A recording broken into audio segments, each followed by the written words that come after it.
May nagpakamatay. Grabe naman. Sino ba?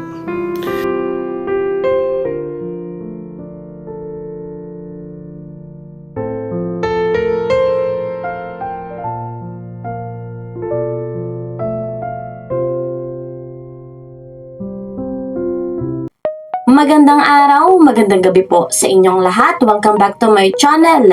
Ayan for today's latest update. Kita nyo sa ating thumbnail, medyo sensitibo lang po. Dahil meron nga daw pong tinapos ang buhay sa kadahilanang hindi tayo sure kung eto nga ba ay dahil sa may ibang katandem na si Krista. Pero yung katandem na yon, yung kagabi, yung vlog ni Kalingap Rob, ay hindi pa po yun officially, guys. So, ito ay nakalap natin na impormasyon at meron nga daw pong supporters ng Mikris na tinapos nga daw po ang buhay. So, gaano yan katotoo? Talagang malungkot si Kalingap Mikoy at halos naiiyak na siya sa mga nababasa niya sa kanyang mga pahayag. Damang-dama natin yung kalungkutan, damang-dama natin yung kanyang sobrang kalungkutan. So sa pagkakataong ito, atin nga pong tukuyin at alamin pa. At syempre, atin din pong alamin kung ano nga ba yung reaksyon ni Mikoy dahil nga po merong ipinakilalang lalaki na sabi nga daw po ay magiging katandem ni Krista. Alamin natin, pero bago tayo magpatuloy, ako po sa inyo ay naglalambing pa-support po ng aking channel. Subscribe, like and share my videos, and don't forget, para po lagi kayong updated, click the notification bell. So supportahan din natin si Kalingap Rob at si Kuya Val Santos Matubang. So guys, mga Kalingap, tunghayan natin kung ano nga ba ang pahayag pa ni Mikoy. Panoorin po natin ito. Hindi ko alam kung paano natin sisimulan tong topic na to. Pero may isa lang po sana akong kahilingan sa inyo. Sana ay hindi po tayo makapagbitaw ng anumang masasakit na salita po sa vlog po ni Kalingap Rob at sa mga taong nandun po. Yun lang po sana ang kahilingan ko. Kasi ang vlog pong yun ay para po yun kay CJ po na beneficiary ni Kalingap Rob. At sana iwasan po natin mag-comment ng hindi maganda. Kung yung mga nasaktan po, sana iwasan na lang po natin mag-comment ng Suportahan na lang po natin si CJ. Suportahan na lang natin si CJ kasi po vlog kay CJ. Matagal-tagal na rin po nung huling na vlog si CJ, di ba po? Almost 2 months. And para naman po dun yun nga po sa nagpakilala po dun sa vlog kay CJ ay iwasan po natin ng makapagbitaw ng masasakit na salita kasi po tao lang din po yan, tsaka nandun po si pangalan na nun, basta andun siya para sumuporta lang din po kay CJ. Kaya sana iwasan na lang po natin kasi may mga nagsasend po sa akin. Actually, hindi po ako nagbasa ng comments pero nanood po ako. Pero may mga nagsasend po kasi sa akin ng mga hindi magagandang komento po sa vlog. And ako naman po, kahilingan ko lang po sana sa inyo na iwasan po natin makapagbitaw ng masasakit na salita. Respeto na lang po natin sana kay CJ at kay Kalingap Rob. And regarding naman dun,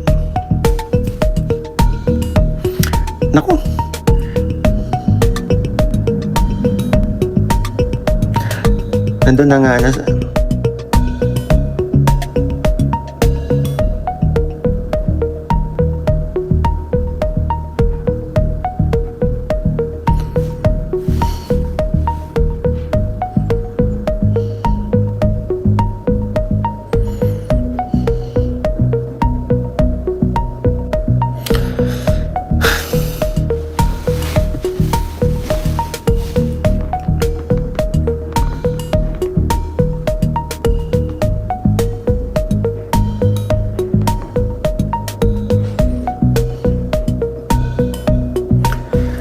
Saka hindi pa naman po di ba po, kay doon kay Besya na rin naman po nanggaling na nagpakilala lang po. Kaya huwag muna po kayong magkomento ng ng mga ganong salita po sapagkat naman po ng mga nakakasakit po. Siguro naman po na di ba nga po, nandito tayo lahat para suportahan po ang Kalingap. And sa nakakaalam po, di ba, na pinapanood po natin ay mga charity vlog po. At hindi lang basta po kilig or or mga kung yung katulad ng ibang napapanood natin na hindi naman din reality show po yan. Ang pinapanood po natin ay charity vlog. Kaya na ang layunin po, di ba, ang pinapanood natin Team Kalingap, na ang layunin po makatulong po sa beneficiary. And siguro naman po hindi akma na magkomento tayo na hindi maganda po sa pinapanood natin.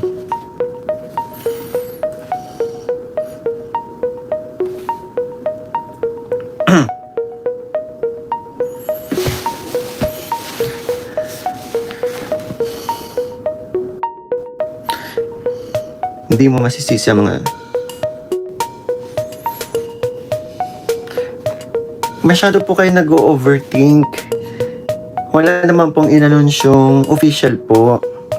Pero ang nagiging reaction po natin ay para bang para bang final na meron na pong siguro ito po ay subok lang din, 'di ba? Subok lang din. Pero sa ngayon po kasi wala pa naman pong anunsyo na may official na po, 'di ba?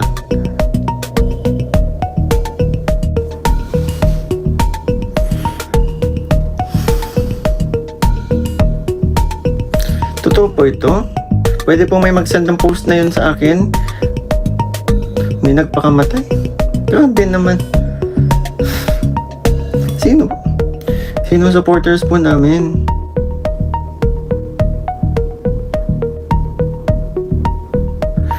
Ate Joy Fuentes or Tita Joy, salamat po sa pakulay.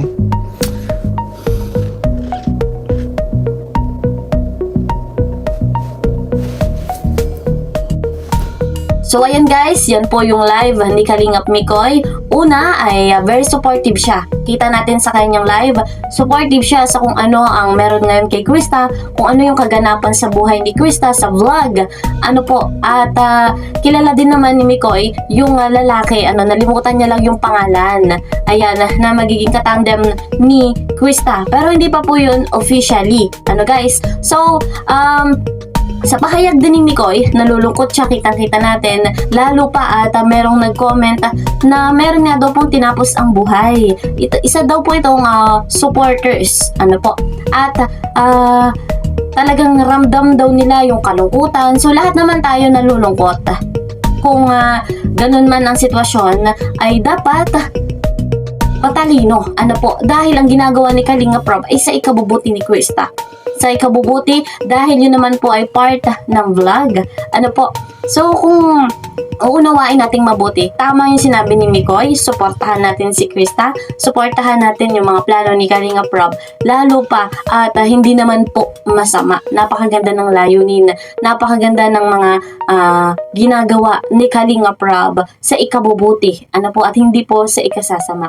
So hilingan ni Mikoy, wag ibuli yung bagong katandem ni Krista dahil kung ano-ano yung mga sinasabi, very supportive. Kitang-kita natin si Mikoy, talagang nandun siya sa 100% na sumusuporta kay Krista at doon sa bagong katandem.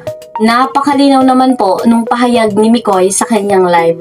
So, tama na yung mga nambabash. Alam ko na marami nga din pong nasaktan. Marami din talagang nalulungkot.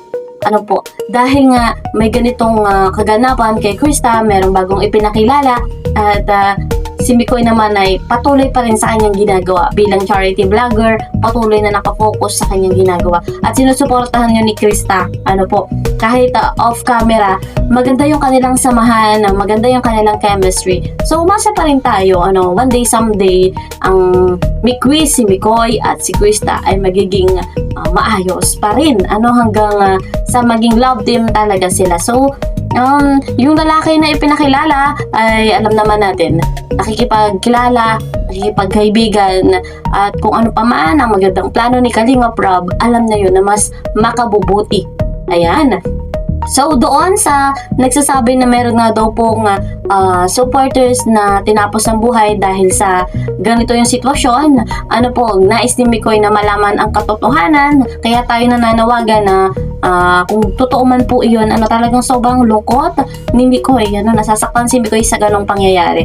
Kaya naman, sana ay makipag-ugnayan kayo kay Kalingap Mikoy kung totoo man po iyon, at nang sa ganon ay matulungan. Ayan. So, nang sa ganon ay malaman ang katotohanan kung totoo nga ba yung pangyayaring iyon. So, yan na ang ating latest update dito nga po sa Mikwiz, at lagi lang tayong susuporta 100%. Hanggang dito na lamang. See you po sa next video. Mag-ingat po kayo palagi. God bless everyone. God bless Team Kalingap. Bye-bye!